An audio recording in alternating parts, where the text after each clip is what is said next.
to this lesson demonstration video that is sponsored by the Country Music Association's Foundation's United Voices for Music Education initiative. My name is Dr. Jennifer Campbell, and I am a college professor, and I work with undergraduate pre-service music educators in Albany, New York.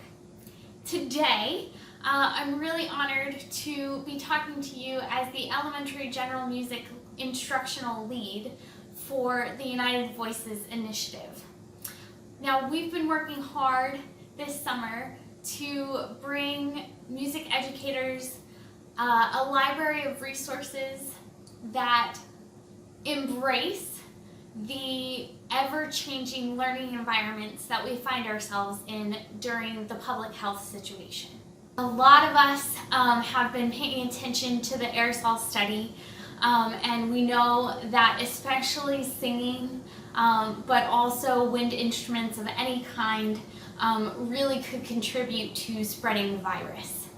So with that in mind, we're going to talk about found object percussion, a lesson that I've created. It's a timbre exploration with some rhythmic composition as its end goal, and an opportunity to review rhythms that your students know or should know or will know wherever your students are at. For the lesson plan that you're going to have access to, it is really based on one idea.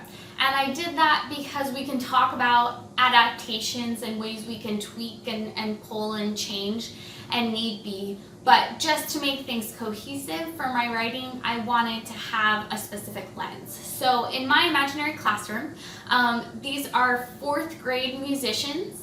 They are meeting in person. They are not allowed to share any materials during class time. And they all have access to one device, a tablet, a Chromebook space. So maybe I'm going in with a cart, or I'm borrowing materials of the classroom teacher while I'm visiting their classroom. So I do have objectives and standards listed out.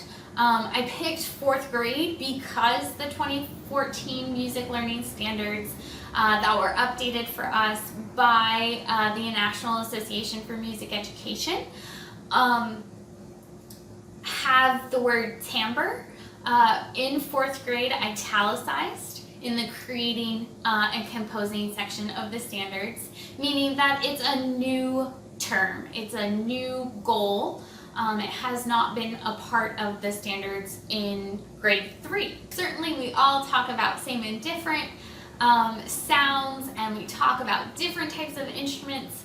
Your students in grade 4 may already know pitched and unpitched percussion, but just to keep us within the realm of cohesion, I put in some standards. So there's generate musical ideas, use standard and or iconic notation, evaluate, refine, and document revisions, present the final version of personally created music, demonstrate and explain how intent is conveyed, and demonstrate performance decorum, so being a good audience member. And our objectives for this are to be able to play 4-beat rhythm patterns using known rhythms, to identify at least 2 contrasting timbres, wood, metal, scrape, shake, those types of things, to compose and create at least 8 measures in length, changing the timbre at least once. And in my lesson, they're going to use note flight. We'll talk about that later in the video. That they're going to perform their in-progress composition for a peer and gather feedback, that they're going to refine that composition and keep track of things that they've changed and maybe why they've changed those things. And they're going to do a final performance and talk about their intent, why they chose what rhythms to go with what timbres, why they chose 2 timbres or 3 timbres versus other timbre options that they had in their personal materials after some exploration. Slide in the lesson plan you'll get to has a really great definition about timbre, and percussion instruments. And the prompt that I have written in that I would show to my 4th grade students would be, what percussion instruments have we played together in music?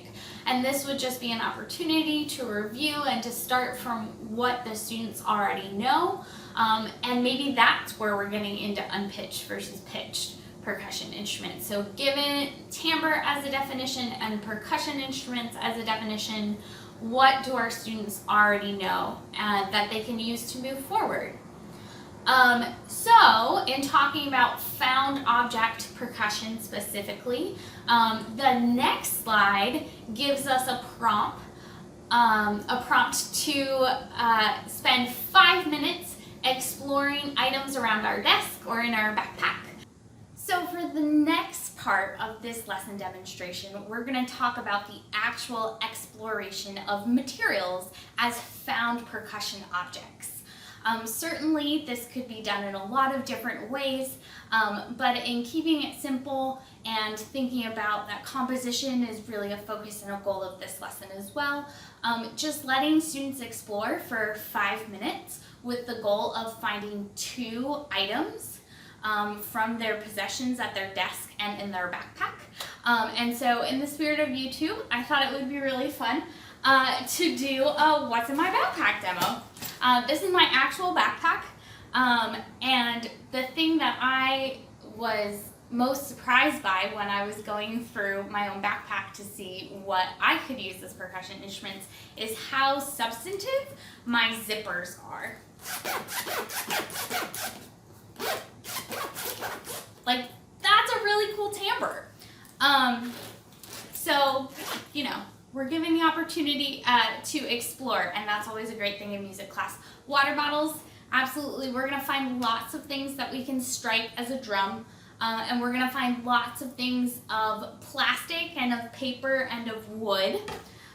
So keeping an eye out for things that are metal is important. So using the spirals of a notebook and not just the notebook itself as an idiophone, but considering, oh, we could scrape that, and I could scrape that with a metal-based pen, and that would have a different timbre than if I used a wooden pencil, right? Beginning of the school year, hopefully they're going to have some pencils with them at their desk.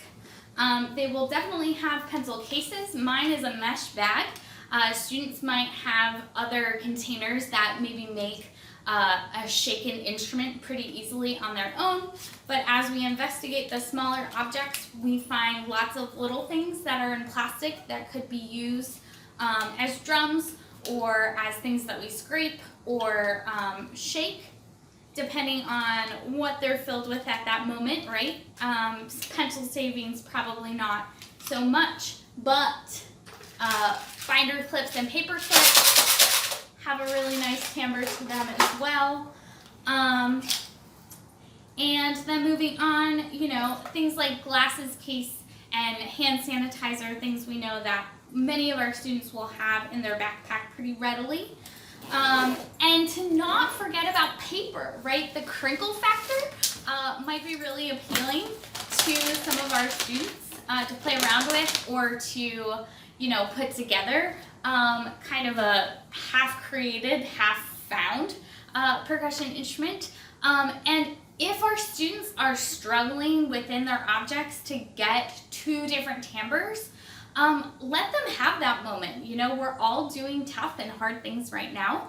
Having our students dialogue about how to figure that out on their own and how to keep going and keep working to find answers and creative manifestations of what the goal is being brought to the music class is a really great way to support music and critical thinking as well. So I did let myself go a little bit around my home, right? If you're someone who is not going to be able to be live, this could go into the kitchen really easily. This was my favorite find. This is a little plastic container of mustard seeds. I don't know, I'm gravitating towards all the shaking I found a metal ceramic instrument that would sound really pretty if we hit it with another metallic instrument as well. Obviously, we're going to find lots of things that can be used as a drum. So I hope you've enjoyed this little What's in My Backpack with a few suggestions about how our students will engage with this process. We would give them a set amount of time. If you're live in the classroom, it's probably going to get a little bit loud. So you will definitely want to set up a signal with your students. That means we're all done, whether that's a timer that you're setting at the front of the class or some sort of visual signal to your students. In the next part of this video, we're going to jump over to the computer and you will get to sit with me and learn about NoteFlight, which is a software that is online based that I really think will meet the needs of this lesson really well. So I'll see you in just a second over at the computer. Hello, and welcome to the third part of the Found Objects percussion lesson for the Unified Voices for Music Education Elementary General Music track. Before we get started with a standard notation option on the computer, digitally, I just wanted to show you that within the lesson plan that I've chosen to do through Google Slides, because that's what a lot of us are using right now with students, I created a slide that talks about the found object percussion exploration time. So that's in there. And a quick reminder, that you might send home a note or an email to parents to bring in specific instruments if you are able to be with your students live. Really quickly, these are the rhythms that are stated as fourth grade appropriate. I borrowed the scope and sequencing for this from OAK, the Organization of American Kodály Educators. This assumes the end of grade 4, and I know a lot of us, our students, might have some deficits. There's always attrition over summer, and there certainly was an interruption of learning that was significant this last year. So that might totally change this list for you and your students. But just so that we had those laid out, I would use rhythms on the board generated as a class as a leaping off point for the composition step that they're going to go into next. And I would be encouraging, as they're exploring their backpack and their desk and their materials, to be choosing 2 or 3 rhythms from the board to do that. But if that's too much, if that makes this lesson too big, if you want to cut it down, then the review of rhythm and rhythm practicing might be something you choose to skip over. So we're going to get into the meat of this video, which is standard notation via NoteFlight. You could be super engaged with hard copy materials, and that would be super simple and easy to ask your students to do. And they would only need 2 pieces of computer paper to accomplish that task. But if your students do have devices, or if they are home and maybe they don't have access to as many paper materials as possible, I did want to give a non-paper option in this day and age. NoteFlight is an online standard notation software that does not require any downloads, which is a benefit. However, in prepping for this video, I did remember that indeed you have to create a login for NoteFlight. And some of you, that may not be an option. That terms and conditions button may be something your students aren't allowed to click, whether that's a school rule or just your rule. So you could do this part of the creation composition through a Google Chrome applet. This is the rhythm part of Chrome Music Lab, but you see that these lovely gorillas are playing iconic notation. So I don't have an option to write in standard notation. So that's kind of the trade-off there. So now we're going to noteflight.com, and I just want to show you how quickly we can get to putting quarter notes and half notes on the page. So we did log in, and then we would go to create after creating a password and a username. And we're going to start from a blank score. And it's always going to default to piano. So I can change that by going over to score. And if you hover on any of these toggle buttons, they will tell you what they do. And we're going to add a part. And we can go to unpitched percussion. And that's a really great place to have an authentic conversation with our students about pitched versus unpitched percussion if we haven't already landed in that conversation through this lesson. And we're just going to pick rhythm. And we're going to change it, and we're going to stay with that mustard seed shaker that we talked about. And we're going to abbreviate that to MSS. We're going to click OK. We're going to delete the piano part. We can give it a title just by clicking on the title and saying rhythm, tune, composition, purple butterflies, all the other fun titles that I know your students will come up with. And we can select duration from up here. And once I've toggled on it, I can go in to a measure, click it off, and put down a note. And there I've got some quarter notes.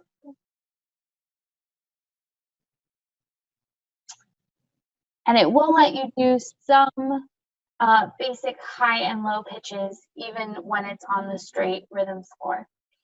To change the duration, it's pretty straightforward. You do have to remember to come after, and that's something that your students will get used to as they use this program.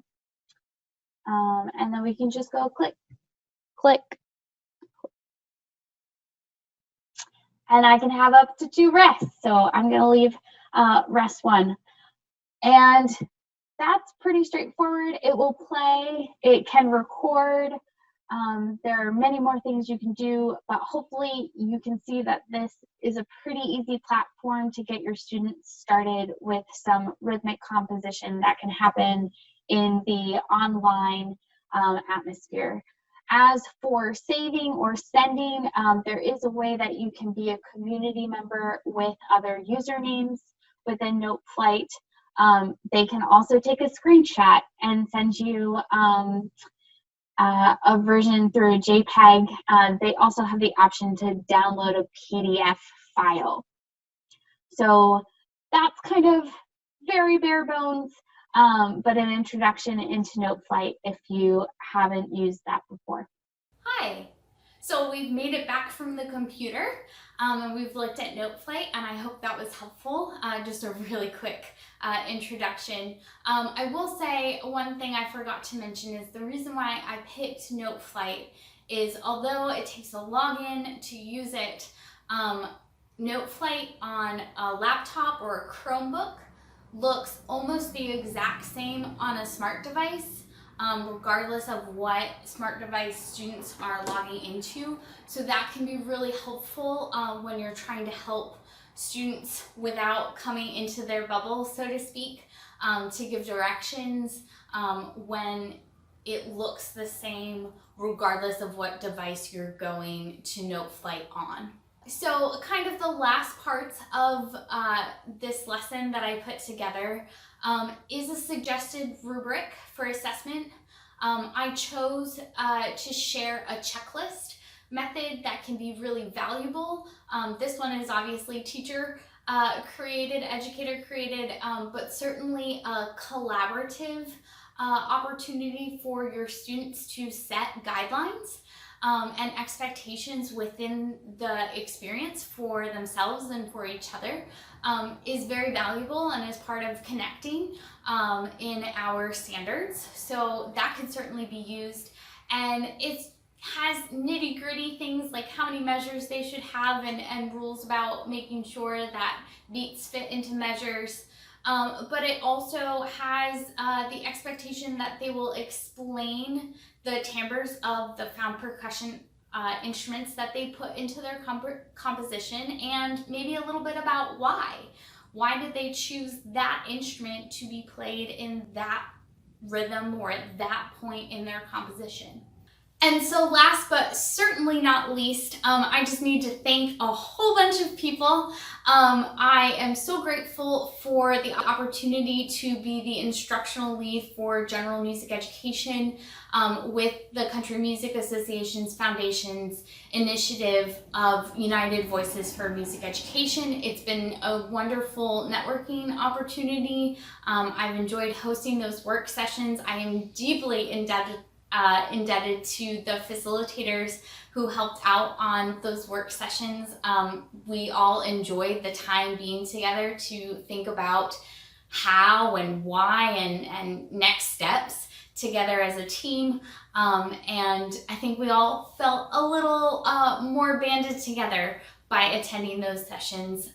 Thank you to Dr. Derek Fox for his partnership with CMA Foundation for making this happen in the first place.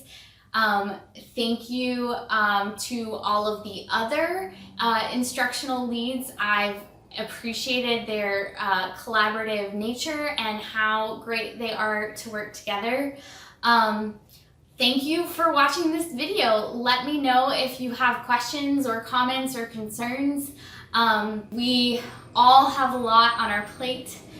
This is a very interesting time we find ourselves in. I hope that in the future the word unprecedented might be less in my vocabulary, and I know you're feeling that way as well. Take time for yourself, stay aware, take care, and be well.